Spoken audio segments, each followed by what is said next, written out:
Voilà, on est parashat Shoftim.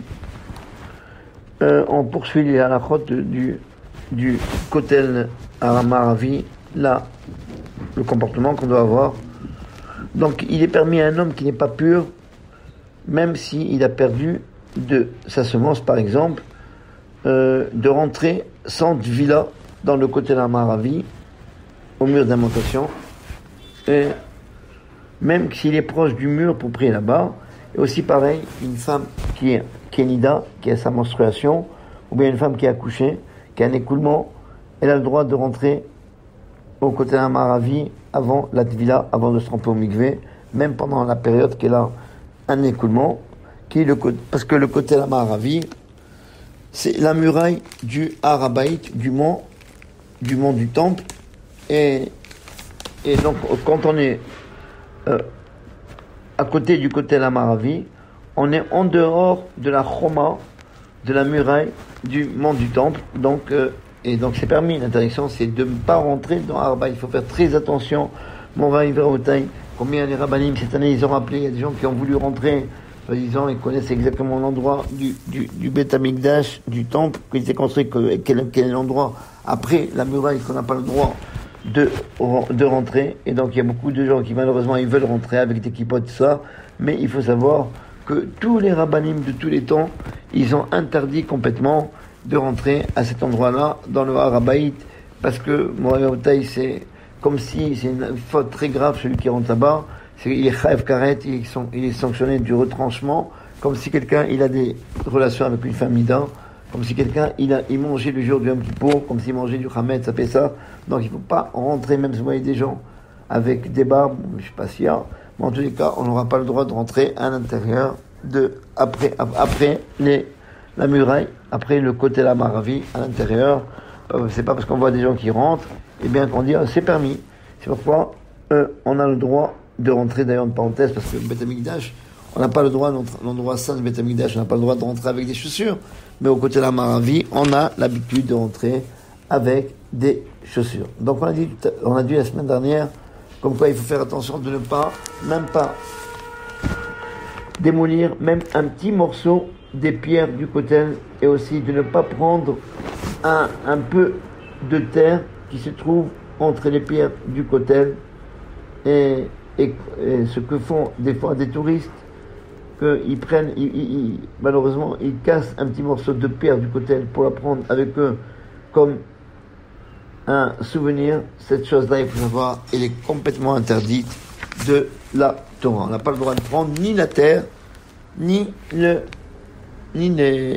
pierres du côté, même un tout petit morceau. C'est pour ça qu'on a dit, là, quand on devait mettre, quelqu'un qui doit mettre un mot, une demande à Hachem, au côté de la Maravi, il doit faire attention de ne pas aller en profondeur pour le mettre, pour ne pas enlever même un petit brindis de terre d'entre les pierres du côté.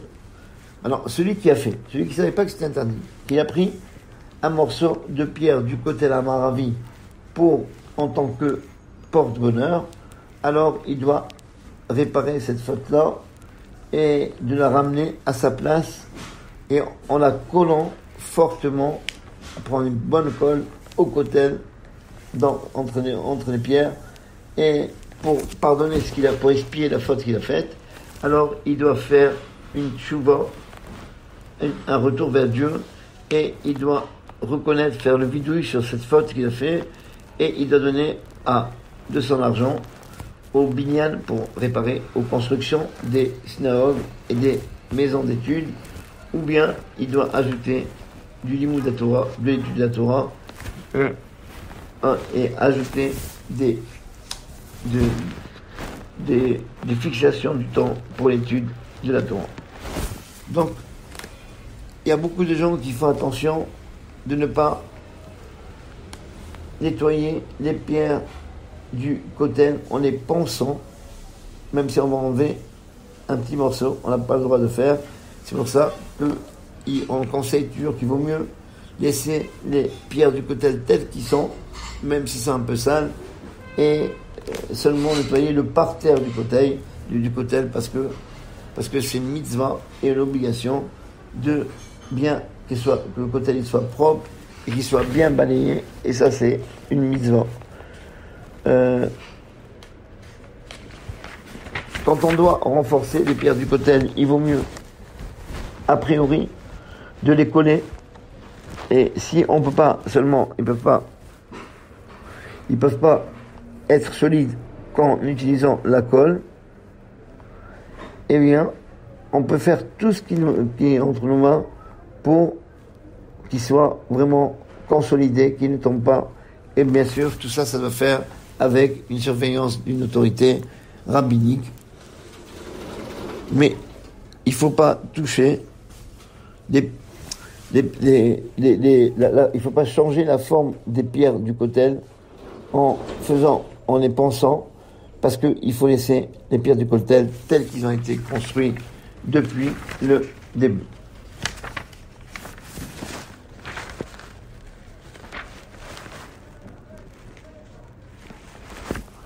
Quand il y a un besoin, et d'après certains, il y a une ségoula comme ça, un porte-bonheur, de couper un peu de l'herbe qui se trouve entre les pierres du kotel pour les garder pour la ségoula, pour la réfoua, pour la parnassa.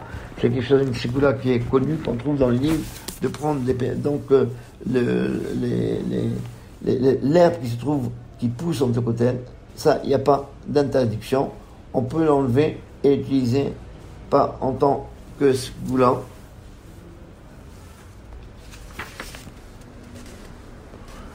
Pourquoi? Parce qu'on a dit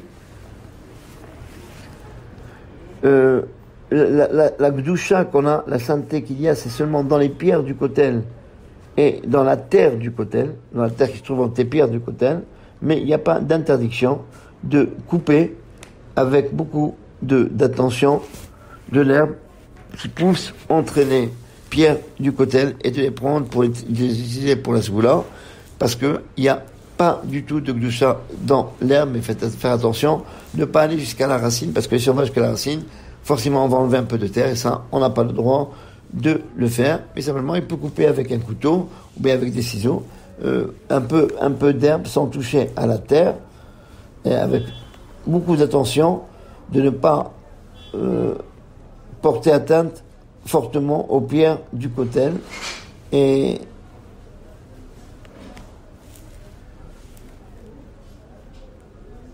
voilà. Donc ça, c'est par rapport... prendre de l'herbe, c'est pas interdit, mais prendre, encore une fois, je répète pour que ça soit clair, prendre de la terre du kotel, on n'a pas le droit de prendre de la pierre du kotel, on n'a pas le droit de prendre, et en plus de tout ça, faire attention de ne pas, quand on met un mot au kotel, de ne pas aller profondément pour ne pas arriver à enlever un peu de terre qui se trouve entre les pierres du kotel. Voilà. Ça c'est pour les halachot. Alors on va commencer un peu le mois de Elul. Le mois de Elul. Et les Aseret Yemei Teshuvah, les 10 jours de pénitence, c'est les jours où il convient à chaque homme de chercher dans ses actions et de multiplier l'étude de la Torah, les Maasim Tovim, les bonnes actions, et de faire une teshuvah entière, que ce soit des averot, des fautes qu'on a fait envers Hachem, que les averot, les fautes qu'on a fait envers son prochain. Eh bien, que la teshuvah, elle est valable tous les jours de l'année. Aseret Yemei Teshuvah, les 10 jours de pénitence, elle est encore plus grande. Pourquoi? Parce que le Navi, le prophète, il nous dit, dire Shu Hachem, rechercher Hachem, Beimatz O, lorsqu'il se laisse trouver, Keraou, appelez-le, invoquez-le, quand il est proche de vous. Donc ça veut dire, il y a des périodes où Akadosh Baruch Hu, il se trouve plus facilement. Il y a des périodes où Akadosh Baruch Hu, on peut l'appeler, on peut l'invoquer plus facilement. Il est proche de nous. Et c'est quoi cette période-là? C'est cette période des Slichot, le mois de Elul, pendant le mois, la période de Rosh Hashanah. Et d'ailleurs, les gens, ils ont dit, les Chachamim ont dit, Ani les Dodi, Vedodini, je suis à mon bien-aimé est à moi. Rachetevot, les initiales de ce mot, c'est le mois de Elul. Et la fin de ces mots, Ani, les Dodi, Vedodini, vous voyez, tous ces mots-là, ils se terminent par Yud, Ani, Yud, les Dodi, Yud, Vedodi, Yud, Di, Yud, pour nous dire que c'est 10, Yud, c'est la valeur numérique, c'est 10 multiplié par 4, ça fait 40. Pour nous dire, c'est pendant ces jours-là, qu'Akadosh Baruch Hu, il nous aime encore plus. Moi, je suis en bien-aimé, et mon bien-aimé est à moi. Parce que moi, je suis en bien-aimé, Akadosh Baruch Hu, il sera plus proche de vous, de nous. Et d'ailleurs, entre parenthèses, il y a une autre passage qui dit, Ouman Hashem, que Dieu, il va circoncire, l'Éternel Dieu va circoncire, et les vafra, ton cœur, ve les vav zarecha, et le cœur de vos enfants. Alors vous voyez, le mot et les vafra, ton cœur et le cœur, ve et les vav et le cœur de tes enfants, c'est racheter tes votes, les initiales, c'est aussi Elul, ça veut dire c'est à ce moment-là qu'on doit essayer d'enlever tout le prépuce qu'on a dans le cœur. Voilà, et donc en plus, autre initiale, pour montrer, on fait ça. Si moi je m'approche de mon bien-aimé, Annie Yodi, je m'approche de mon bien-aimé, eh bien, je voudrais s'approcher de nous. Si quelqu'un il fait en sorte, pendant le mois de Elul, de circoncire son cœur et le cœur de sa descendance, eh bien, il sera, Ben Hashem, c'est la troisième initiale du mois Elul, à ouvre les mains là, aimé par celui qui est en haut, par Hashem, Velechmad et agréable les matins par ceux qui sont en bas, parce qu'un homme, il doit plaire aussi bien à Dieu, qu'il doit plaire aussi aux Bnei Adam, aux hommes. Et c'est bien de faire attention pendant ces jours-là. Dans la bracha de Hashivenu, quand on fait Hashivenu tous les jours, fais-nous retourner Hashem vers ta Torah, dans la Mida, de prier beaucoup sur nos frères, les Bnei Israël, que malheureusement ils ont dévié, des fois malgré eux, de la Torah, et ils ont tourné malheureusement au vinaigre, que on doit faire attention d'être mitkaven, de penser pendant cette brachot-là, il leur infuse du ruach, un esprit du ciel, et qui mettent dans leur cœur de faire une grande tchouva, que tous ces gens-là, qui sont complètement égarés, il ne faut pas prier, qu'ils meurent ou qu'ils disparaissent, mais il faut prier pour que on met dans leur cœur qu'ils fassent une vraie tchouva, et à plus forte raison dans le cas où c'est de sa famille, parce que ces jours-là, c'est des jours propices de voir Akadosh Baruch Hu, parce que il nous tend la main, on dit comme ça, comme on dit dans les stéphot, les mincha peshuta, ta main droite, elle est tendue, les gabel shavim, pour accepter ceux qui veulent retourner. Akadosh Baruch Hu, il nous tend la main, pour qu'on puisse prendre sa main, et qu'on fasse souvent. Le minag des Ashkenazim, c'est de sonner le shofar après la prière de Shachrit, à partir de Rosh Chodesh Elul, pour réveiller le peuple et les rappeler à leur devoir de faire tchouva, comme c'est marqué, imitakab et shofar ba'ir. Est-ce que c'est possible de sonner le shofar dans la ville et le peuple n'a pas peur, et c'est pour ça que les Ashkenazim, ils ont pris l'habitude de sonner le shofar, et c'est marqué dans la halakha comme ça de Rav Yosef, Yesh mea Sfaradim, il y a parmi les Sfaradim, ceux qui ont pris l'habitude de sonner le shofar, c'est pas tout le monde, au mois de Elul, au moment où on fait les sichot, au moment où on fait Vayavor, et c'est bien. Enfin, après la tfilat de Shachrit, après la prière de Shachrit, depuis Rosh Chodesh Elul jusqu'au Sha'an Araba, et d'après même certains, jusqu'à Shmini Atzeret, de faire le Mizmor, de lire tous les jours dans la tfilah le Mizmor, le psaume 27, et David, Hachem, Ori Veisher, que je vois que toi tu es ma lumière, c'est toi mon bouclier, c'est toi qui vas me délivrer. Et comme les Chachamim m'ont expliqué, pourquoi on lit ces versets, parce que Ori, c'est ma lumière. Le jour de Rosh Hashanah, Ishei, celui qui va nous protéger, celui qui va nous délivrer. Le jour de Yom Kippour, c'est ce jour-là où on a la Yeshua, la délivrance, qui se pénètre dans ce passouk, dans ce psaume, il est marqué, parce que lui, il va nous protéger, Besouko, dans son pavillon. C'est quoi? Souko, c'est une allusion à la fête de Sukkot, et c'est pourquoi on a l'habitude d'ailleurs, à partir du mois de Elul, et après, que celui qui écrit une lettre à son ami, au mois de Elul, il écrit au début de la lettre, les Shana Tova, à partir du mois de Elul, on se souhaite, les Shana Tova, Be'ez Hashem, pour une bonne année, ticatez-vous qu'on soit inscrit et qu'on soit signé pour Be'ez Hashem, une bonne année. Voilà, donc ça c'est pour les halachot. Maintenant on passe à commentaire de la paracha.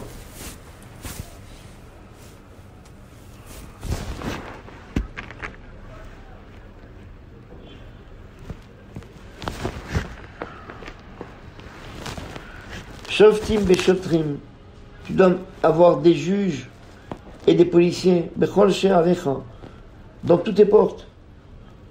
Voilà, imaginons un peu que quelqu'un, un docteur, il fait une opération à cœur ouvert, et là où il y a les meilleurs médecins qui assistent pour sauver la vie d'un malade. Et ces opérations, elles devraient durer 10 heures. Et voici qu'en plein milieu d'opération, l'anesthésiste, il informe qu'il rentre chez lui à la maison. Pourquoi? Parce que son organisation de médecins, et ils ont fait une grève générale.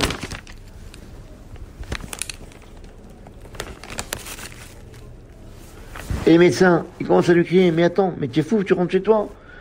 Donc, peu de temps, tu devrais donner une dose d'anesthésie à ce malade pour qu'il continue à dormir.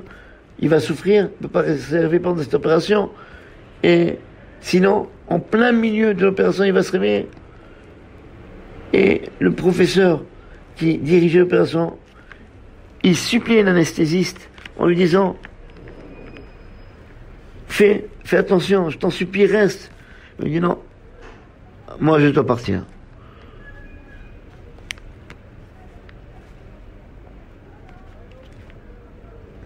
Imaginons, en plein milieu de la guerre contre les Mechablim,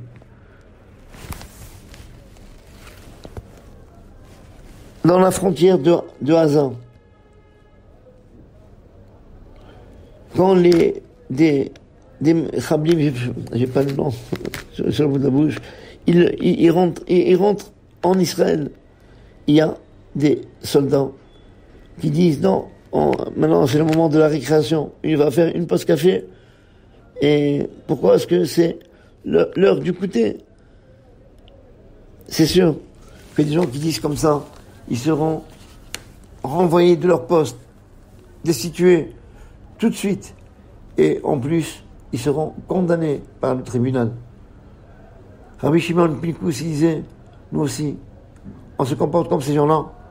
En plein milieu d'opération, on arrête. En plein milieu de la guerre, contre les terroristes même. Mais c'est là, je n'avais pas trouvé le nom. Et nous aussi, on est pareil. On arrête le combat. Il nous reste quelques semaines. Tout le monde on va être jugé devant le roi des rois. On a une grande responsabilité sur notre dos. Et est-ce qu'on peut se permettre, comme ce docteur, de faire la grève, ou bien comme ces soldats, de faire une pause café? Notre paracha, vient nous ordonner. Shoftim veshotrim. Tu dois mettre des policiers, des juges et des policiers dans toutes tes portes. Le shla, il explique que c'est une allusion à un homme qui doit être comme un juge, comme un policier, sur toutes les portes de son corps, sur ses yeux, sur ses oreilles, sur son nez, sur sa bouche, pour ne pas fauter. Il y a un jeune homme, il marchait dans la route et qu'il a vu une pomme sur un arbre. Il avait l'impression que cette pomme l'attendait pour faire sa bracha. Il a enlevé, il a arraché, il a mangé. Et une fois qu'il a terminé de manger, il a vu qu'il y avait une petite plaque. Il y a marqué terrain privé. Ce tzaddik, il a tremblé. Comment? Moi j'ai volé, j'ai mangé une pomme qui ne m'appartient pas. Il a toqué à la porte du propriétaire de la cour et il va demander, Mechila, j'ai mangé ta pomme, j'ai pas fait attention et maintenant j'ai vu que c'était un terrain, une propriété privée, j'ai fait une faute. Mechila, je te demande pardon. Et ce monsieur-là, il lui dit non, je te pardonne pas. Mais je te pardonne que si tu épouses ma sœur, que jusqu'à présent elle n'a pas trouvé de khatan. Le tzaddik, il dit oui, pourquoi pas? Parce que lui aussi, il n'a pas trouvé son âme sœur. Mais sache, il me dit, il y a un petit problème. Ma sœur, elle ne voit pas. Quoi? Parce que j'ai mangé une pomme, par erreur, je suis obligé de me marier avec une femme qui est aveugle. Il a commencé à crier. Mais personne, lui dit le propriétaire, personne ne t'a obligé de te marier avec elle. Mais sache, tu ne peux avoir le pardon que si tu te maries avec ma sœur.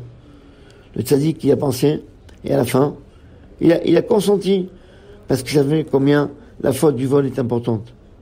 Mais, il lui dit d'accord, mais sache, le propriétaire de la cour lui dit que cet arabe ne m'appartient pas qu'à moi, mais il appartient aussi à mon frère, et tu dois lui demander aussi, est-ce que lui te pardonne? Le bachour, ce jeune homme, il a été voir le deuxième frère, et il lui dit, oui, je suis d'accord de te pardonner, à une seule condition, que tu épouses ma sœur. Il dit, oui, j'ai parlé déjà avec ton frère, je suis d'accord, même si elle ne voit pas, mais pourvu que vous allez me pardonner. Le tzaddik a répondu, mais sache, il lui dit, que c'est pas seulement qu'elle voit pas, il y a un autre problème. Il dit, qu'est-ce qu'il y a comme problème? Il lui dit, elle n'entend pas. Quoi? Je ne crois pas. C'est une faute grande que vous faites envers moi, parce que j'ai mangé une pomme par inattention. Eh bien, je dois épouser une femme que non seulement elle ne voit pas, mais en plus elle n'entend pas, a crié le tzaddik. Mais après qu'il a pensé quelques minutes, il a consenti à condition d'être sauvé de la faute du gezel, de la faute du vol. Mais il lui dit le frère, mais il y a un autre problème. C'est quoi le problème encore? Il lui dit, mais j'ai un troisième frère.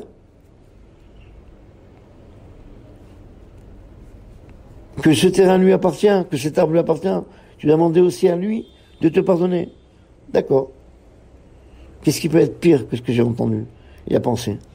Il a été chez le troisième frère et où il dit, avant de lui dire, avant de demander pardon, où il dit, je vous demande pardon et je sais, comme ça il m'a dit, je sais que tu as une sœur qui n'est pas mariée, qui ne voit pas et qui n'entend pas,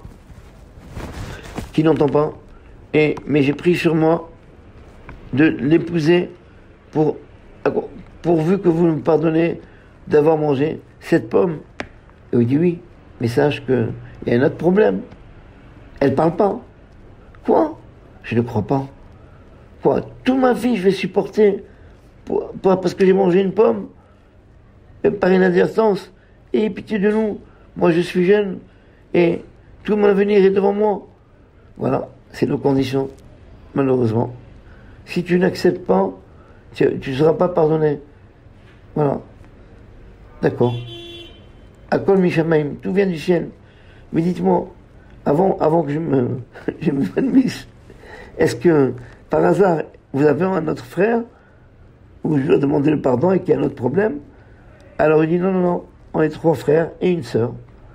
Baruch Hashem. Puis il n'y a que 3 frères. Le tzaddik a pensé. Après, ils ont consenti entre eux, ils ont fixé la date du mariage et tous les détails concernant l'événement où il va se passer. Ils se sont serré la main, les 3 frères et lui, et ils l'ont dit 3 fois, Machou lecha, tu es pardonné, tu es pardonné, tu es pardonné. Le tzaddik, il a respiré, parce que Baruch Hashem, il a été sauvé de la faute du vol. Regardez comment il fait attention les gens autrefois. Mais je peux vous demander un service maintenant que je me suis engagé de prendre votre sœur, qui ne voit pas, qui ne parle pas, qui n'entend pas. Est-ce que je peux voir la Kala? Oui. Alors ils ont appelé leur frère, leur sœur, et dans la chambre où ils étaient, elle est rentrée.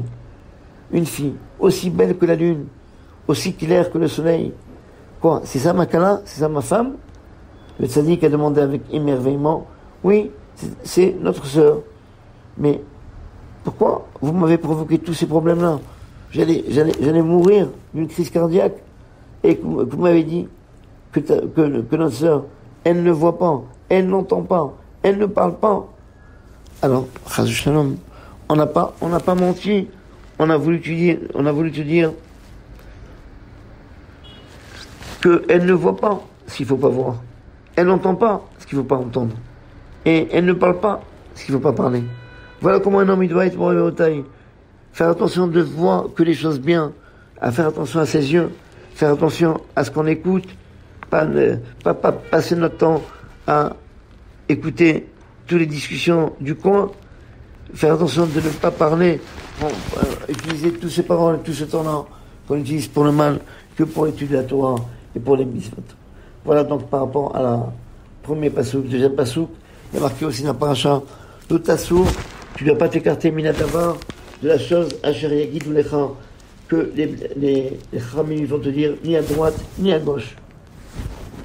De là on apprend, cette semaine, quand on a perdu ces deux tzadikim, le Rav Shalom Cohen et le Rav Mimoun, la Emunat Chachamim, on doit faire confiance au Rabbanim. C'est le grand fondement dans le judaïsme. Et sans elle, on ne peut pas faire comme il faut. La Avodat Hashem, le service de Dieu. Un homme qui se considère comme intelligent, si il demande la question à Rav et qui s'attend à une réponse bien définie, et qui prend et qui se met dans la tête que si il reçoit une autre réponse du Rav, il va pas l'écouter. Ça s'appelle pas Emunat Chachamim, la confiance de nos sages. Et il est en train de se rouler. C'est pourquoi que le passouk qui nous dit l'otasour minadavar, tu n'as pas le droit de t'écarter de l'endroit que nos sages ils vont te dire yamin ou small, ni à droite ni à gauche. Fais comme ils te disent. Et seulement comme ils te disent. Jette ton cerveau et crois, Be'emunah Shlema, avec une grande croyance, que leur parole, c'est la parole d'Hachem. Une fois, il y a un petit poisson qui vivait dans les profondeurs de l'eau avec sa famille, sa grande famille. Il a décidé, ce petit poisson, qu'il ne veut plus écouter son grand-père, qui est connu par sa chokhma, par son intelligence. Et chaque fois, dans les réunions familiales, le grand-père, il avertissait tous ses enfants, tous les poissons, tous ses petits-enfants, de ne pas chercher autre chose au-delà de l'eau. C'est que ici, il leur disait, dans les profondeurs de l'eau, qu'on est protégé et on est sûr. C'est notre maison naturelle. Ne cherchez pas des trésors autre part. Je vous avertis. Et chaque fois, il répétait cette phrase. Faites attention du danger qui se trouve dans les eaux supérieures. Restez toujours ici, avec moi. Et votre avenir est assuré. Mais ce petit poisson, il a pensé qu'il était plus intelligent que les autres. Moi, je suis jeune. Je comprends toutes les choses du monde.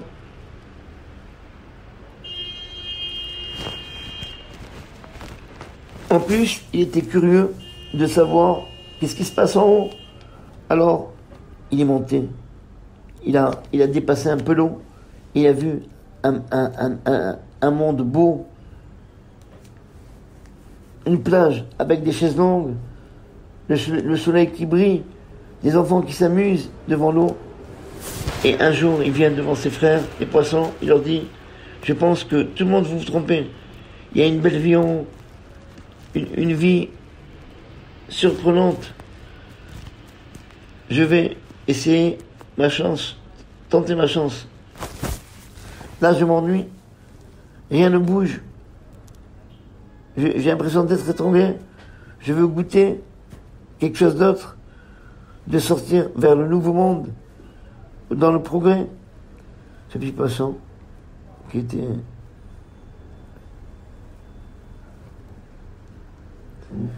Ce petit poisson qui avait une tête dure, eh bien, il a quitté sa maison. Le bas de l'eau, qui était en sécurité, et chaque fois, il redescendait dans les profondeurs de l'eau pour visiter ses frères et leur raconter, dommage pour vous, combien ce monde-là est beau. Il y a plusieurs choses nouvelles que vous ne connaissez pas. Nous, on est toujours la même chose, toujours dans les choses vieillots. Venez avec moi, venez voir. Tu n'as pas peur des poissonniers? Ils demandent. Tu vois bien que les poissonniers, à chaque coin, ils mettent leur filet et ils vont t'attraper. Et ce petit poisson, il a commencé à rire. Un rire de moqueur. Quoi, vous n'avez pas confiance en moi? Vous ne me croyez pas? Moi, je suis intelligent. Il n'y a aucune chance qu'on va m'attraper. Je sais m'esquiver. Mais personne ne peut me convaincre. Et voilà, c'est vrai qu'il savait s'esquiver de tous les chasseurs de poissons. Mais un jour, en plein milieu de l'après-midi, quand il se promenait à la surface de l'eau, il a vu qu'il faisait chaud. Il a commencé à avoir faim.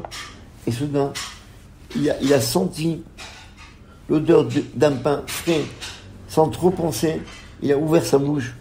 Il a mangé ce petit morceau de pain qui était à côté de lui. Hop, il a été attrapé.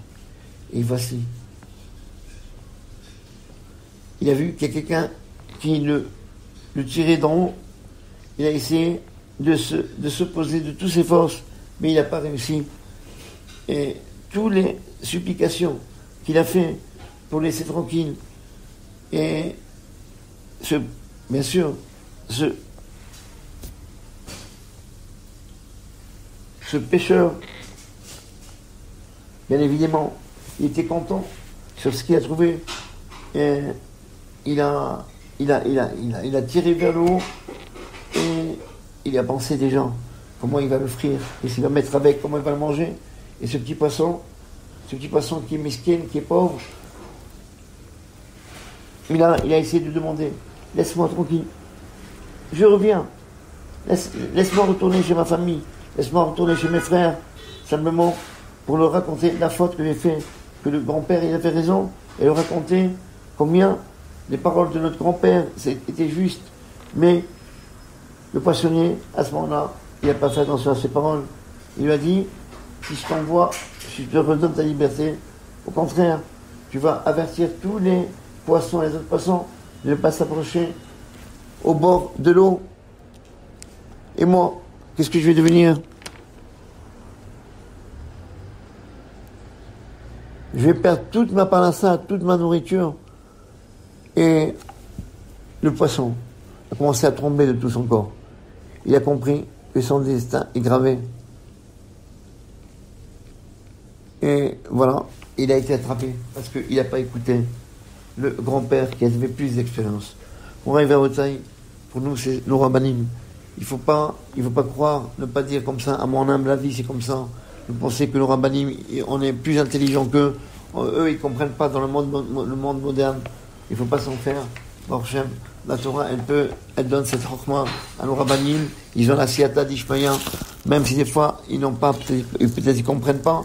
Mon Dieu, je m'en le raid pour donner la meilleure réponse, parce que la Torah, elle est magna, elle protège et elle sauve. Voilà, c'est l'enseignement qu'on voit dans cette paracha. Shoftim, Veshotrim, Pitel Necha, Bochanjarecha, mettre des policiers, des magistrats pendant le mois de Elul, c'est cette paracha. Faire attention, avoir toujours un contrôle de soi, comme il a dit Shlomo Ameler, Bechola est à chaque moment, You begadecha levanim, que tes habits, ils soient blancs, bien que tu as de l'huile sur ta tête. Faire attention dans tous nos portes, pas les portes de la ville. Là, c'est sûr qu'il faut mettre des policiers, mais les portes de notre corps, les yeux, les oreilles, la bouche, des pieds. Savoir mettre partout des juges et des policiers pour savoir toujours se contrôler. Et la deuxième chose, c'est faire attention pour savoir c'est quoi le mode d'emploi, comment on doit faire attention à notre vie. on doit écouter toujours nos Rambanim, l'otasso, minadavar, ne pas s'écarter de la chose qu'ils nous disent, ni à droite, ni à gauche. Shabbat Shalom, qu'on puisse, Ben Hashem, avoir cette émouna B'Hashem, cette façon de, cette émouna, et que, Ben Hashem, savoir que tout le monde appartient à Kadosh Baruch Hu. D'ailleurs, on dit entre parenthèses, puisqu'on est dans le mois de Elul, dans le mot Elul, on a deux mots. On a le mot lo, qui veut dire ne pas. Il y a le mot lo à lui. Il faut savoir qu'on n'est rien. Le lo avec Aleph, qui est dans le mois de Elul, dans le mot Elul, c'est que nous, on n'est rien. Et le lo qui est avec un vav, c'est pour dire que tout le monde, le seul propriétaire du monde, c'est lui. C'est Akadosh Baruch Hu qui nous protège et qui nous donne le vrai chemin si on écoute le chemin de la Torah. Shabbat Shalom.